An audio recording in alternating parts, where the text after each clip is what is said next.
last person of today, no pressure, is Jacky Lee. But I know it's going to be good because he brought his body. Yeah.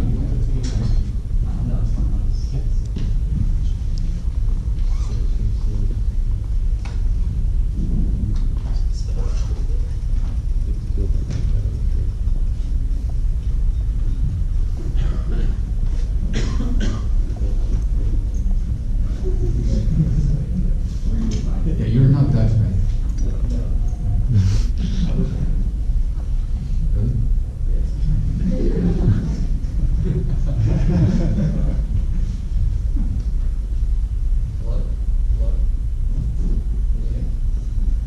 Hello? Oh, great. Cool. Hi. Hello, I'm Jacky. I'm a designer and product manager at a fitness company called Loupe Fitness. And we make a bunch of products for cyclists, triathletes, and anyone that's aspiring to be an athlete. Some of the products we make are heart rate monitors, you can catch the front of your chest, like image, as well as a whole suite of products that help you train indoors. So if you imagine if you live in a city or live in places where it's snowing like all the time, and you still want to be a performing athlete, you gotta have this is the kind of solution that we build for you. So we make products and software. And this is the first. I used to call myself a product designer, but since we make hardware now, I can't really do that anymore. I have to call myself a UI UX designer. So one of the products here is Kicker, which is what's in the front of the room right now. And it's our smart trainer, as well as Kicker Clark, which changes the gradient depending on how you simulate the outside kind of world, because you would be triggering different muscle growths, as well as a Kicker Headwind, which is a smart Bluetooth-enabled smart fan that you can connect it to like a speed sensor or your heart rate monitor, and it'll automatically change the speed for you. So for the purpose of this kind of project, I was only using power data that's emitting from the Kicker trainer and the heart rate strength monitor. And I kind of wanted to demonstrate how you could utilize these Bluetooth sensors and stream those live data into your framework prototypes, and start using real data from these instead of constantly kind of faking these fake charts, or pretending that your heart rate is always at 60 BPM. So the first, I'm going to save you a lot of time by trying to, there's a lot of trial and error as part of trying to connect it with a Bluetooth sensor, but basically there's like 3 key steps. The first one is I wanted to use a global state for the framework prototype. I think you can do it with a data object, but I couldn't get it to work with code components.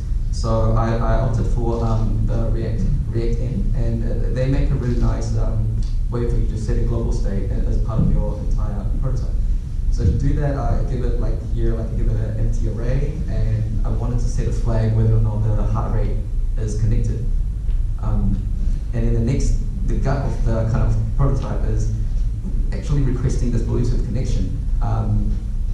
So to use this global state, in the beginning of the component, I would try to have to get this empty array and also that flag, whether it's true or false.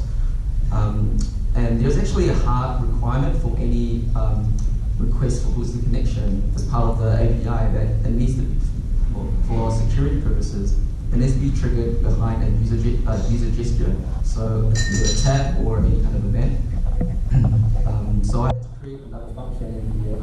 That's basically what I'm going to kind of skip forward, but it's basically a series of these awaits that tries to talk to your Bluetooth sensor to try and stream that data through.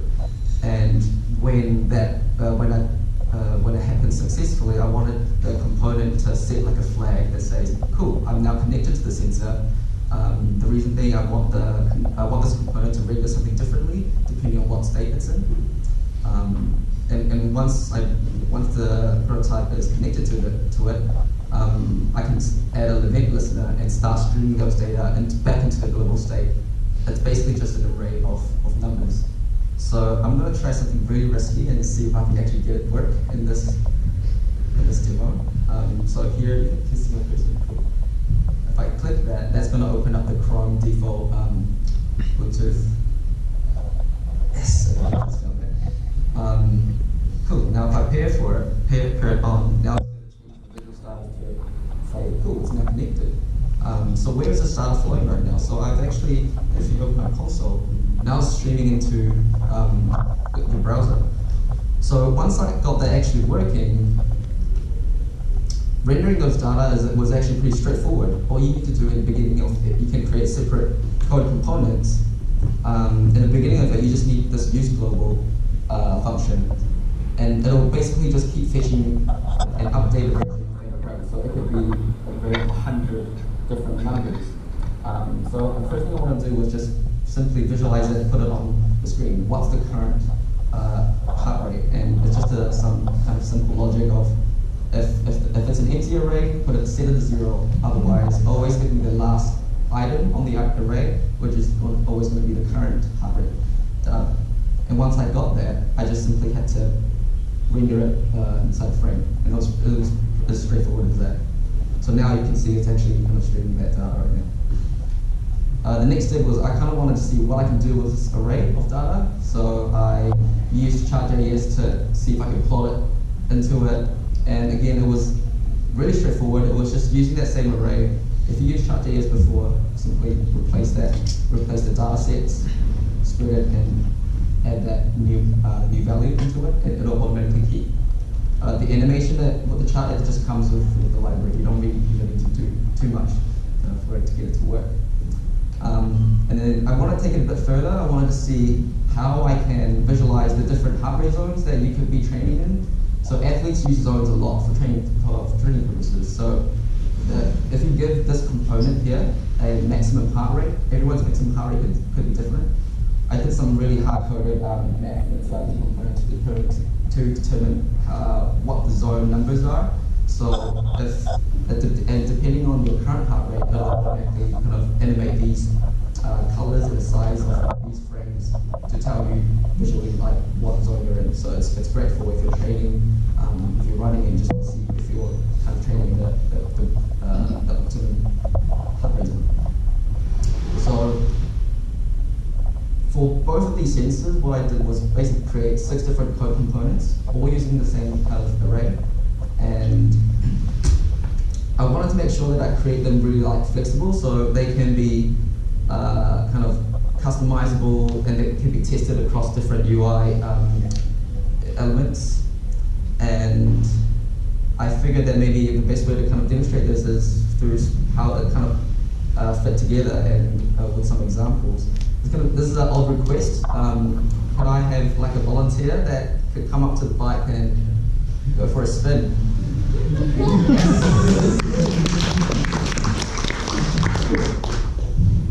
Great. I'm going to try to connect that to the clicker. You can try and start pedaling. Hopefully it connects. How do I look? Yes. Cool. So now he's now pedaling at 218 watts. And maybe just chill for a bit and see if the zone changes. Yeah, so now it's all listening to the same kind of array of the power data. And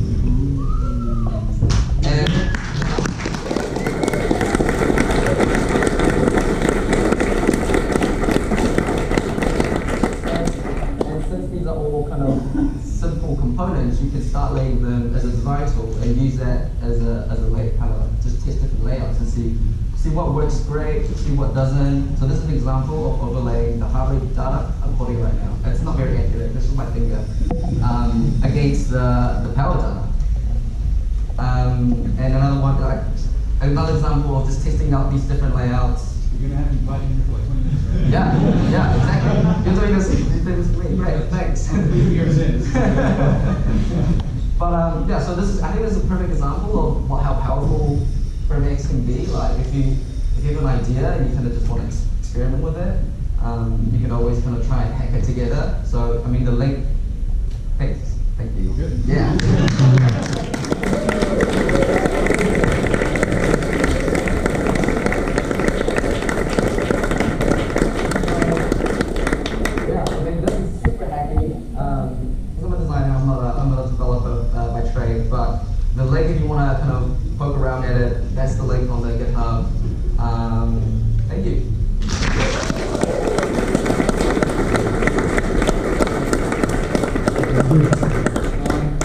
of our show and tell. You can host these anywhere. If you're part of the Framer community, you can get 5 people together. That's how most of the community starts. And just look at some stuff that other people make and try to figure out, the next thing that you might want to build. So that's it for today. I think we're Completely done here at the Muziek Gebouw. And I hope to see you all tonight at the closing party.